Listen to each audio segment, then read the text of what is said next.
Всем доброй ночи. Я хочу сейчас поговорить с вами о том, что внешность в этой жизни очень обманчива, как в хорошую сторону, так и в плохую. Начнем рассказ о великой княгине Московской Евдокии Донской. После смерти великого князя Дмитрия, через некоторое время она стала ярко одеваться. У нее стала пышная грудь. Она была красноречива, острая на язык, остроумна, с юмором и привлекала внимание окружающих своим как бы спокойным и веселым нравом. И злые языки как бы не заставили долго ждать. Начали ползти слухи по Москве, что великая княгиня Евдокия-то вроде отяжелела, хоть и в возрасте, что-то тут не то, что-то нечисто, что происходит, не соблюдает правила вдовьей жизни и так далее и тому подобное. Дошло до того, что сын великого князя, старший, подошел к матери и поговорил на эту тему. Упрекнул ее в том, что из-за ее поведения ползут неправильные слухи и зачем она так себя ведет.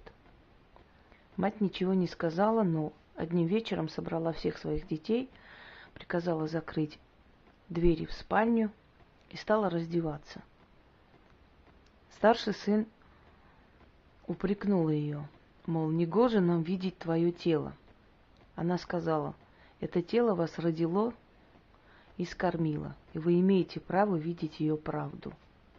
Когда она скинула с себя все эти юбки, тяжелые одежды, они увидели висящие на ее груди, называются вариги. Это такие того времени, как губки, имитирующие лиф. Они увидели отощавшую от постоянных мучений, от голода, от постов, от моральных муков тело своей матери, которая была просто костлявая. И она встала перед своими детьми и сказала: дети, никогда не верьте слухам. Пусть ваши глаза верят только тому, что видят, а ваше ухо не будет верить тому, что только услышано где-то. Естественно, старший сын заплакал, начал целовать ей руки, просить прощения. И с того момента они зажили спокойно, потому что поняли великую истину. Внешность обманчива. Если она во имя своих детей, во имя того, чтобы выглядеть сильной княгиней, во имя того, чтобы удержать в руках своих детей власть, силу, притворялась сильной и спокойной, это не значит, что она не ревела по ночам, что она не изводила себя по ушедшему мужу, и что она жила в веселье и в счастье. И вот много раз, осуждая человека со стороны, мы не знаем его жизнь. Мы абсолютно не знаем его жизнь. Причина его жесткости, причина даже жестокости где-то. Когда мы копаемся в жизни каждого человека, вот таких людей, которых легко осуждать, да, самая легкая позиция – это занять позицию толпы. Это когда многие считают виноватым одного. И вот перейти на сторону толпы – это самое легкое решение. Однако пойти против толпы – это, конечно, не каждому дано, и не каждый способен это понимать. И найти в себе силу. Когда мы изучаем жизнь того человека, который считали жестоким, холодным, черствым, когда мы узнаем, что пришлось этому человеку пройти в жизни, мы его уважаем. Второй пример, который хочу вам привести. Корней Чуковский.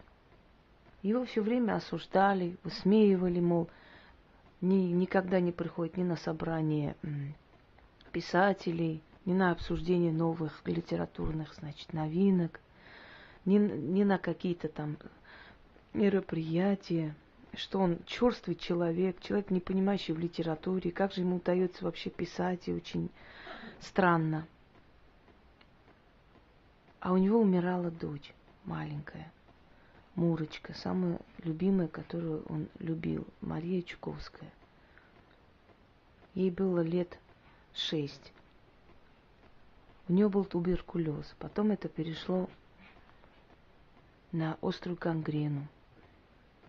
Мурочке отсекли одну ногу, один глазик, ручку. И вот так отец каждый месяц видел еще что-то новое у дочери, еще одно новое мучение. Мучился с ней вместе. Говорят, что он до утра сидел, сочинял что-то новое, где Мурочка была главным героем. Если вы почитаете сказки Чуковского, вы увидите, что там особенное место занимает некий главный герой. И вот он все время читал Мурочке до утра эти сказки. Она радовалась, улыбалась, и это приносило ему облегчение, что он хоть как-то может облегчить эти страшные муки маленькой дочери. И как вы думаете, Корнею Чуковскому было до литературных собраний, до каких-то обсуждений, когда у него дома умирал ребенок? Вы представляете мучение родителя просто? Наверное, он 1000 раз просил, умолял, чтобы забрали его, чтобы это он мучился, лишь бы она спаслась. А со стороны литературной вот это все, весь бомонд смачно, радостно обсуждал личность черствого Чуковского, который такой да сякой. Это второй момент.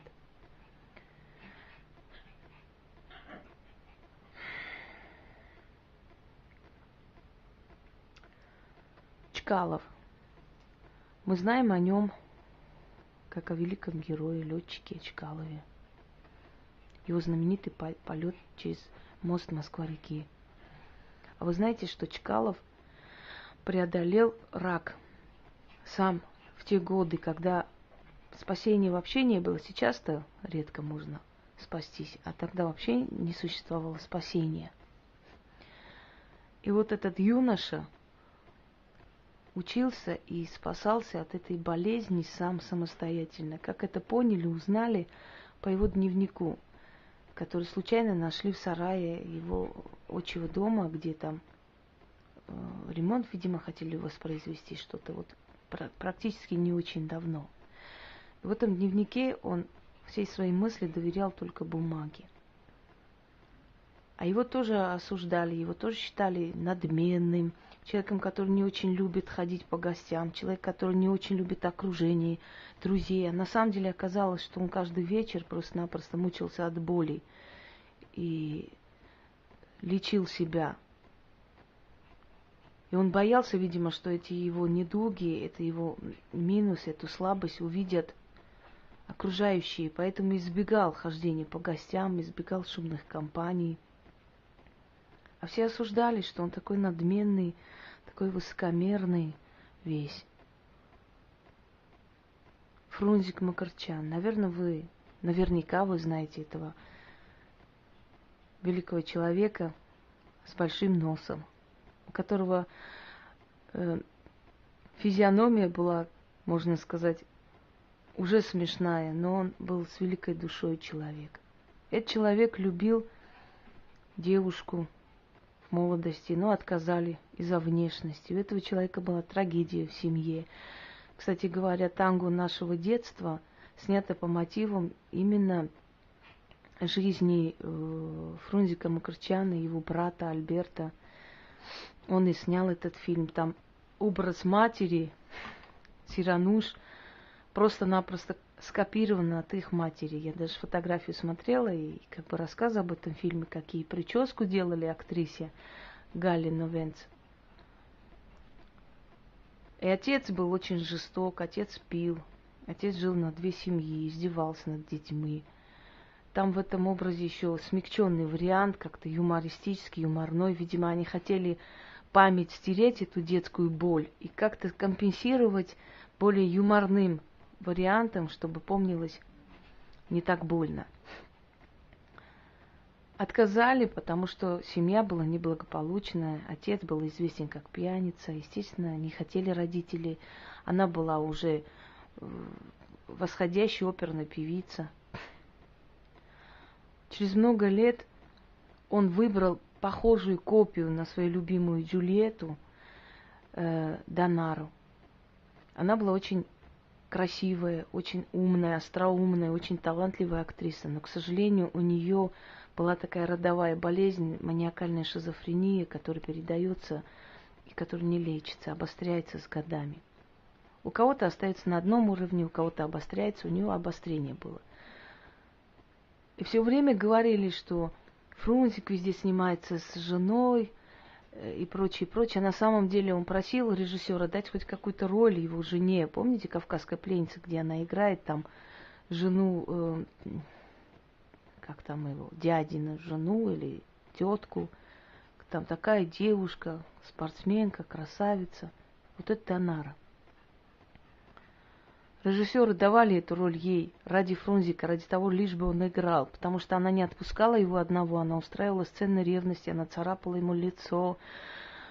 И он видел, он понимал, что она погибает, не мог ее спасти, возил по врачам, пытался вывести, но бесполезно. И вот когда детям было 10, младшему было где-то 4 года, мать забрали в сумасшедший дом. Она, в принципе, там и скончалась лет 10 назад. И представьте, он стал им и отцом, и матерью, и не досыпал, и ухаживал за ними, и играл в театре. Он женился несколько раз, пытаясь детям привести мать. К сожалению, ни одна из них не стала матерью. Ни одна из них не смогла, не обладала широтой души. И вот когда одинокий Фрунзик, а актеры, актрисы, партнерши его отмечали, что он настолько нуждался в этой любви, что даже во время сцены они чувствовали, что он на секунду перевоплощался вот в эту сцену, он просто жил этой сценой, он обнимал реально, он целовал реально, не ради кадров. Даже одну молодую актрису заставил сделать 20 дублей поцелуя. Все время жаловался, что она плохо целуется. И тогда Алла Сурикова догадалась, что ему просто это нравится, понимаете? А молодая актриса сказала, что если еще пару сцен, то просто муж разведется с ней, потому что он сидит там за кулисами и смотрит это все, и его бесит это все. А Фрунзик все время настаивал, она плохо целуется, она не так делает, и нужно снова повторять. А на самом деле он нуждался в тепле, он нуждался в любви настолько, что готов был хотя бы в фильмах это почувствовать. Вы представляете одиночество души этого человека? Выдает дочь замуж. Через некоторое время в Аргентине дочь разбивается в возрасте 20 лет. Дочь, которая была единственная здоровая в их семье. Через некоторое время и его талантливый сын, красавец, похожий на мать, который писал такие картины, что просто подавал надежды великого художника. В возрасте 25 лет начинает сходить с ума. Фрунзик был готов отдать жизнь, лишь бы его спасти. Он возил его везде. Он возил его по врачам. И последние надежды были французские врачи, которые такое лечат. И вот он улетел туда. Говорят, что когда врачи сделали анализы и сказали, что это, к сожалению, нереально, он абсолютно забыл, где находится, он забылся в пространстве, он вышел и шел. И вот знакомый человек случайно увидел, что он идет, и когда подошел и тронул его за плечо, тот обернулся каким-то отреченным взглядом, посмотрел, не понимая, где он, с кем он, что он. Очень долго не мог прийти в себя, в течение дня только память вернулась, он еле понял, что происходит и как, и он сходил с ума, он очень много начал пить. Конечно, его осуждали, что он пьяница стал, что с ним происходит. Он последние годы, последние кадры его жизни, они, конечно, очень пугающие, потому что ужасное было его состояние. И вот все, которые сегодня говорят, что они его друзья, близкие, их не было рядом. Они все оставили его умирать в одиночестве. Он сходил с ума, пил, все его осуждали, но никто не мог представить, каково это отцу потерять одного ребенка, потерять молодую жену, которую он очень любил, не найти тепла в других женщинах, потерять сына, то есть смотреть на него. Легче иногда смиряться со смертью ребенка, чем видеть, как он гибнет у тебя перед глазами. Неважно от чего, от наркомании или от болезни. Он терял рассудок, он уже не мог произносить фразы, он не понимал, кто он такой, он под себя уже делал. И вот он смотрел на этого молодого парня, подающим надежды, на которого была вся его надежда в этой жизни, и понимал, что он уже все, он уже не жив. Их нашли, когда Фрунзик умер, просто лежал на полу, а сын сидел рядом, не понимая даже, что отца уже нет в живых. Легче осуждать, правда, чем понять со стороны. На своей шкуре почувствовать чужую судьбу не так легко. С некоторых пор я вообще не осуждаю людей. Я не осуждаю женщин, которые выходят за богатых. Когда-то осуждала. Как можно заменить любовь на это то. Сейчас не сужу. Пройдя самой вот эту дорогу, понимая, насколько это все хрень собачья, и насколько это не ценится со стороны, не видится никем, не осуждай больше. Правильно они делают. Зачем искать любовь, когда мужчина этого не видит, не ценит? Любит она себя, позволяет любить себя. И правильно делает. Не осуждаю. Я сама не смогу этого. Не смогу, не получится у меня. Я такой человек. Я не способна лечь в постель ради денег. Не получится у меня. Но они могут, значит, они сильные натуры, значит, они могут себя пересилить, переломить. Молодцы. Не осуждаю, потому что я не знаю, как они туда пошли. Не осуждаю я проституток на трассах стоящих. Гораздо больше проституток среди богатых женщин, у которых все есть. Но не душой проститутки, которых только сжечь надо. Не осуждаю ту проститутку, которая стоит на трассе, а дома 2 детей, и она приносит им хлеб. Она мать. Я могу не понять ее, я могу где-то как-то поругать ее, но судить я не могу, потому что она мать. Если она не оставила своих детей в детдоме, если она их кормит, значит, эта женщина все-таки достойна уважения, кем бы она ни была для меня. Все равно. А сколько таких проституток, которые беременную специально доводят до 4-го месяца, потому что обновляется кровь, становится красивее. Потом идут, снимают плод. Спокойненько так, потому что так надо. Они так обновляются. А сколько таких проституток, которые, сверкая бриллиантами, забывают, из какой грязи они вышли, издеваются и высмеивают простых людей. Таких проституток, морально-этических.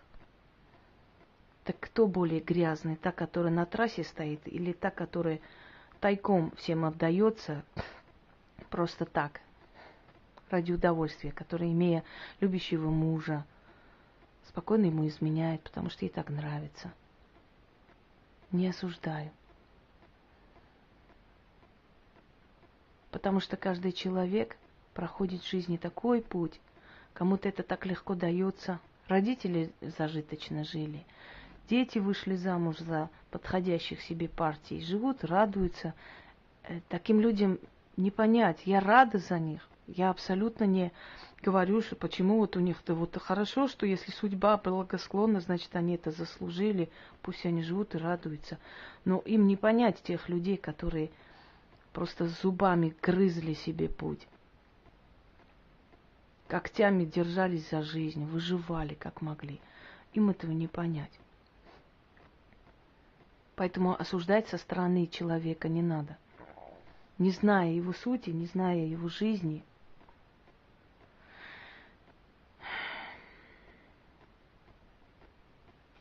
Мать Эйнштейна. Вот мы видим великих людей. А этих великих людей воспитали великие женщины, великие женщины. Мы видим эти свершения, но нам неведомо, откуда оно пришло. Когда Эйнштейн, вы знаете, да, что его считали умственно отсталым, не подающим никакие надежды Эйнштейн. Его отчислили из школы и дали письмо передать матери. Он говорит, что когда мать почитала это письмо, расплакалась. И громко прочла для сына. Уважаемый, не помню имя, ваш сын слишком талантлив, чтобы учиться в простой школе. Просим вас самой заниматься его обучением. Сказала она, поцеловала сына, спрятала письмо и воспитала из своего сына великого ученого. Когда матери не стало, он как-то, копаясь в ее вещах, нашел это письмо. Там было написано: ваш сын умственно отсталый, не подает никаких надежд. Пожалуйста, обучите, как хотите, его сами дома. И он взял это письмо, ночью пошел на могилу своей матери и зарыдал. Он оставил у себя в очерках такое. Эйнштейн, который стал всемирно известным ученым благодаря своей гениальной матери. Люди, никогда не судите, когда вы не прошли то, что проходят другие люди. Никогда не судите. Судить очень легко. И я вам говорю не заветами Библии, это человеческий завет. Я не говорю, что нужно не судить убийцу, который кошелек украл. Хотя он тоже, может быть, жрать хотел, кто его знает. Но людей, которые вам кажутся черствыми, жестокими, бесчеловечными, вы настолько не знаете их жизни, вы настолько не знаете, что привело их к этому.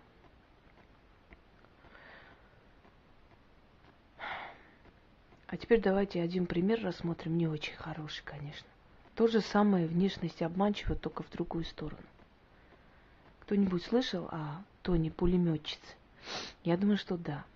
Когда-то фашистами была создана Локотская республика на территории России. Как бы пример той республики, которая должна быть, если придут к власти фашисты. Естественно, внешне показывалось, даже газета выпускалась для иностранных читателей, что вот здесь все просто-напросто рай земной, и все законы соблюдаются, и крестьяне рады. Их под пулеметами, под автоматами ставили в ряд, заставляли одеваться, махать этими платками и цветами, улыбаться, представляя якобы, что советские люди просто счастливы, что к ним пришла фашистская власть и спасла их от Сталина. Некая Тоня попала в плен к немцам.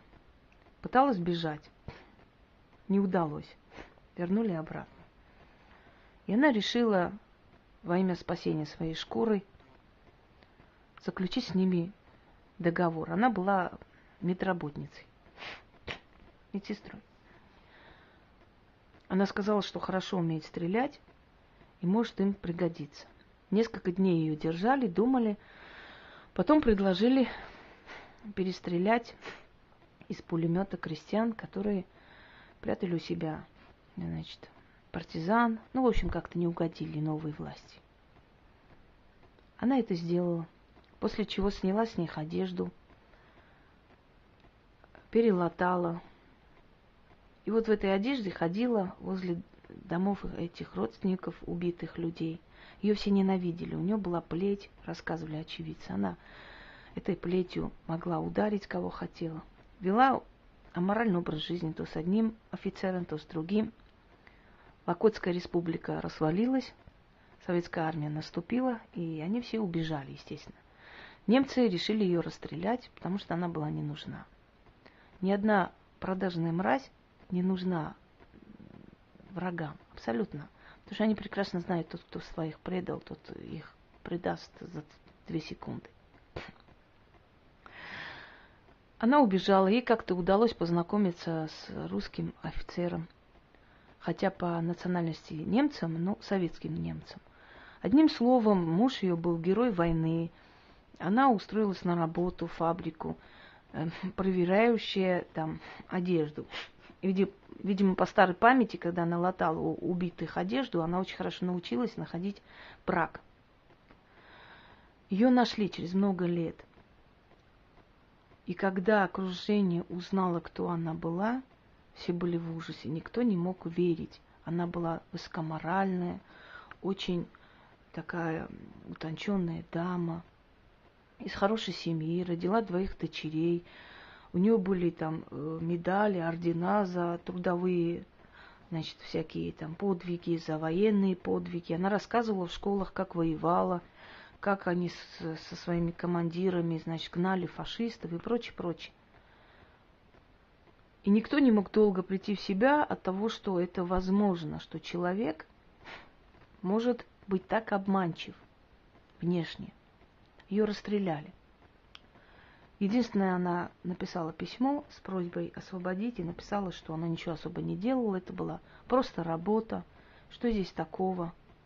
Дали бы русские мне пулемет, я бы для них поработала. То есть есть люди, которые просто любят убивать, им все равно, кого убить. Такие люди, вот такого типа люди, да, маниакальные, вот это вот тяга убийства, они работают в определенных сферах, структурах, где мучают, бьют, им это доставляет удовольствие, вот эта маниакальность. Просто если они на улице это сделают, их там за это осудят, посадят, а если ты это делаешь по своей должности, никто тебе ничего не говорит. Палачами работают. Это нравится, это не может не нравиться. Если бы это не нравилось, они бы там не были. Следующий пример Чикатило. Как долго его ловили. Как он, примерный лектор, со всеми вместе ходил, искал убийц. Да? И кто бы знал, что этот преподаватель, которого все любили, очень уважали, его очень ценили за то, что он очень кропотливо все объяснял, все это вот раскрывал этих лягушек, потрошил и каждую точку. Кто бы знал, что этот человек страшный убийца. Был некий маньяк. Его потом назвали всенародный мучитель. Не имея образования, он создал там огромную структуру, учил детей, водил там трудных подростков, обучал чему-то еще и так далее, так далее. И в итоге потом разоблачили, что этот человек абсолютно низкого уровня развития человека, и как он мог уговорить, и как он мог собрать вокруг себя эту толпу. И если помните кадры, когда он якобы делал какие-то шпионские фильмы, и вешал ребенка для того, чтобы он почувствовал, что чувствует человек, которого душат и так далее и тому подобное. И где-то или не рассчитал, или специально это сделал. В общем, ребенок действительно задушился, умер. И вот эти кадры страшные нашли у него в архиве. А все его защищали, как настоящего учителя. Учителя, у которого даже диплома не было. В чем опасность вот таких людей? Внешность обманчива, не доверяйте внешности никогда. Если тем более внутри вас нету развитого 7-го чувства, чувства самосохранения. Или наоборот, если вы не знаете, что приходилось этому человеку пройти в жизни. Самый жестокий, самый жесткий человек, он человек. Вы можете подойти к нему, поговорить по-людски, он вас может понять. Почему? Потому что сам был в этой ситуации. Враг иногда может стать другом, если вы придете за бедой. Самый ярый, страшный враг может помочь в тяжелой ситуации, чувствуя что-то человеческое к вам, если это сильный человек. Разумный враг тоже, как говорили, благословение, потому что он в любой момент может стать другом. Никогда не верьте тому, что слышали. Потому что люди, как правило, обсуждают и осуждают тех, которые впереди, тех, которые лучше. никогда не осуждают и не говорят гадости о тех, которые ноль. Всегда осуждают тех, кто впереди. Чаще всего. Я думаю, что мой разговор по душам заставит вас о чем-то задуматься в этой жизни, и это хорошо. Всего доброго.